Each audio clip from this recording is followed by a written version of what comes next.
Programang ito ay rated SPG, striktong patnubay at gabay ng magulang ang kailangan. Ipinapangako nga ni Ramon na papatayin niya ang lalaking tumangay kay Mokang at kahit saang sulok ng mundo pa daw ito magtago ay hahanapin niya ito.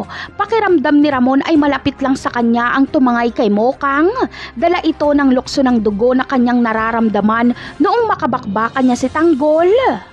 Samantala, idadaan nila Ramon sa sipag at tiyaga ang paghanap kay Mokang. Sa Quiapo sila magsisimulang mag-imbestiga. Kilala ni Ramon si Chiki kaya ito ang lalapitan niya. Sasabihin niyang nawawala si Mokang kaya makikipagtulungan ito. At dito ay ikikwento ni Chiki na may kaibigan silang nagngangalang Tanggol na patay kay Mokang at laging nagliligtas kay Mokang. Pero ayon kay Chiki ay imposible ito dahil nakakulong daw umano si Tanggol. Kaya naman dito ay magkaka-interes si Ramon sa pangalang Tanggol. Siya mismo ang pupunta sa koreksyonal para makita ito. Parang bubuhusan si Ramon ng malamig na tubig kapag makita niya si Tanggol.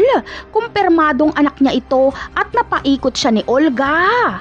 Kaya taliwas sa ipinangako ni Ramon na papatayin ang tumangay kay Mokang ay mas magiging matimbang sa kanya ang pagiging ama kay Tanggol. Kakausapin niya ito para maklaro ang mga bagay-bagay. Kikita naman ang malaki si Espinas kay Ramon dahil lagi siyang susuhulan nito kapalit ay makausap lang si Tanggol. Talaga namang si Chiki lang ang magiging daan para matunton ni Ramon si Tanggol. Napakarami pa nating dapat abangan sa mga susunod na episode. Paalam!